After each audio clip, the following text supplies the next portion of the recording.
Hello and welcome back to my channel. My name is Victoria, and if you don't know me, I am an aspiring author of YA fiction as well as a musician. In today's video, I'm going to be talking about writing diversely when you're basic AF. If you're involved in the literary world at all, you'll probably have heard of this "We Need Diverse Books" and #OwnVoices movement, which seeks to bring underrepresented voices to the forefront. So this could be either people that are differently abled, people of color, people of different sexual orientations, people that are genderqueer, etc.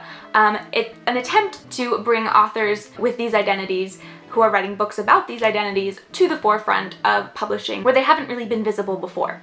So a lot of this comes with other questions about what happens if you don't have one of these identities, but you still want to write an inclusive story. I've seen a lot of people asking, or even complaining on Twitter about how there's this huge push for diversity in books, but they're not allowed to write diversity because they're not diverse themselves. First of all, that's bullshit. Okay, you can always write diversity into your book, regardless of who you are. There may be difficulties with it if you are writing a story that you have no sense of familiarity with, but that's kind of what I want to talk about today, is if you are a basic bitch, as I'm calling it, or you don't have a minority identity, how do you safely write diversity into your books without misrepresenting people whose struggles you're not familiar with and adding to the problematic elements we already see in fiction? I am by no means an authority on this subject. These are just some ideas that I have and that I apply to my own writing. I am basic. I am neurotypical, cisgendered, white, upper middle class. I mean, I am Canadian, so there's that. But actually I am a queer woman, so I feel like I have a decent perspective because I do have some elements of marginalization in my own story, but also I'm pretty basic as fuck. #pumpkin spice lattes for life.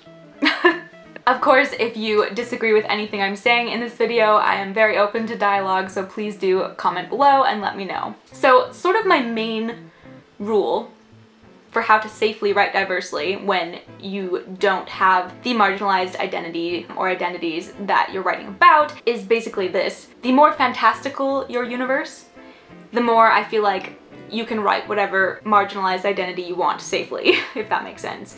The more realistic, contemporary, the closer your world, your fictional world is to the very real world we live in, the more caution you should apply. In general, I think that you can always write diverse side characters. This is because as a person in general, you engage in relationship with people that are different from you all the time. So when you're in your protagonist's head, if your cisgender protagonist and your cisgender author meets a trans character, I think it's still fairly safe to write about that engagement because that's something that you do have experience with living in the real world. You're not assuming their identity, you're just simply showing that they exist and have valid parts to play in the story. So yeah, generally side characters, I think it's safe. I mean, do your research, obviously. Regardless of your own identities, I feel like it's fine. Be inclusive in your side characters. I think that's the easy part. With protagonists, it is a lot trickier, and this is where sort of my rule comes into play. Because the readers are inside this person's head, this is where you are most in danger of misrepresenting someone's struggle, or telling a story that isn't really your own. And I know a lot of people have a problem with that kind of phrasing, that they feel like they're barred from being creative or using their imaginations. And I hear that, but then at the same time, I would just want to ask me, for example, cisgender, upper middle class, white lady, like, let's say I was trying to write a story about like a transgender black woman from like an impoverished part of America, why is it that that is the story that you want to tell? If it really is about trying to uplift other people, then I feel like you can use your own privilege to help authors that really have lived that story. Either way, I think the main issue here is misrepresenting a struggle with which you have no familiarity, because no matter how much research you do, it's not the same as actually living something. And so this is why I have this kind of rule about how it doesn't matter so much in fantastical realms versus realistic realms. So let me explain that a little bit more. So if you're in a true second world fantasy, so like Lord of the Rings, it's an entirely fictional universe that has no relationship with our own reality at all. I think it's actually safe-ish and appropriate to write an identity that's different from your own. For example, like I could write a brown protagonist in a fantasy world because the marginalization and oppression that would happen in your fictional world may not be the same as our own. The society of your fictional world is different. I mean, it doesn't have to be. I'm assuming it is. This rule only applies if you're writing a completely different world. But like, let's say your second world fantasy doesn't have the same skin color racial problems we have. Maybe it's species on species, humans hate dwarves. I don't fucking know.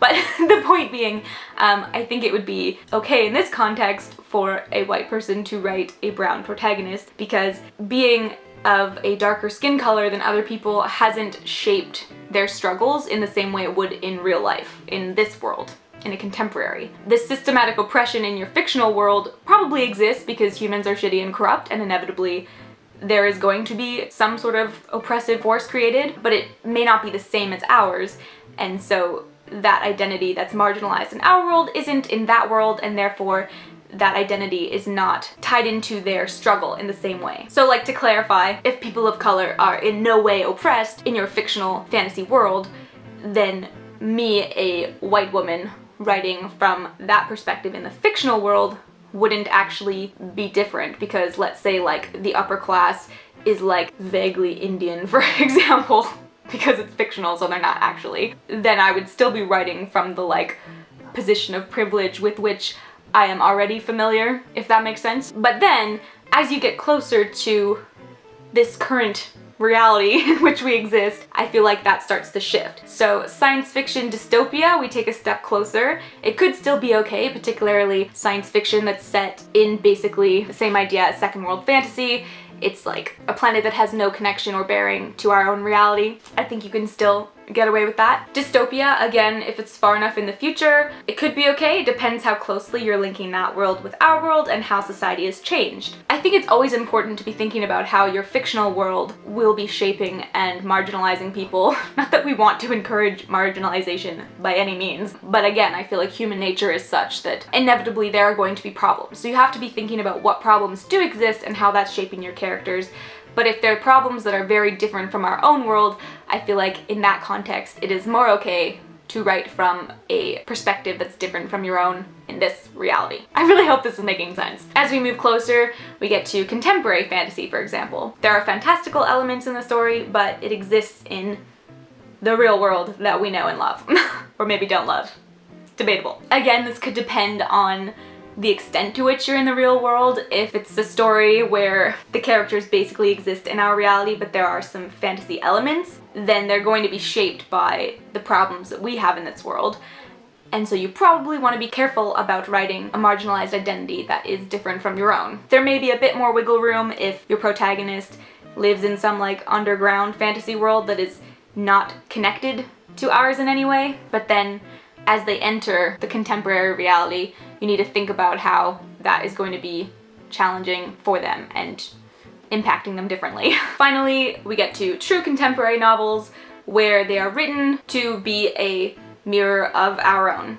The characters are fictional, but the world is very much our world with our problems. I would never want to say that you can't write from a perspective that's different from yours, because that sounds too much like censorship for me to be comfortable with, but I would really question why you would feel the need to write that story, like I said at the beginning, and to really apply caution here. If your story exists entirely in this world, you can't escape the problems of this world. They have to be present. Thus, whatever marginalized identity your character has will be very much a part of their story. And if that element isn't part of your personal story, you run a huge risk of misrepresenting someone that has already been misrepresented and misunderstood for centuries. You may cause even more damage and more hurt than what has already been done. I think that this problem can be somewhat overcome by sensitivity readers. If you don't know what that is, that's basically you send your book around to people who do have that marginalized identity, and then they will send you feedback to make sure that you haven't written something offensive or misrepresenting. But I would still apply a lot more caution here and maybe stick to your own experience far more than you would in a completely invented second world fantasy, for example.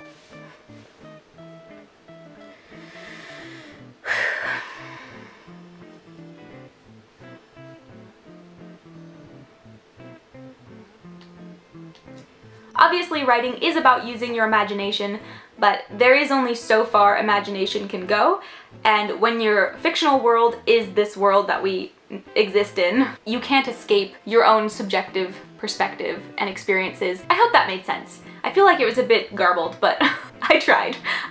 So yeah, those are my thoughts on writing diversely. Do let me know in the comments what your thoughts are on this subject and how you would go about it yourself. And if you disagree with anything I've said, do let me know as well. Thank you so much for watching, and I love you all. I will see you in the next video.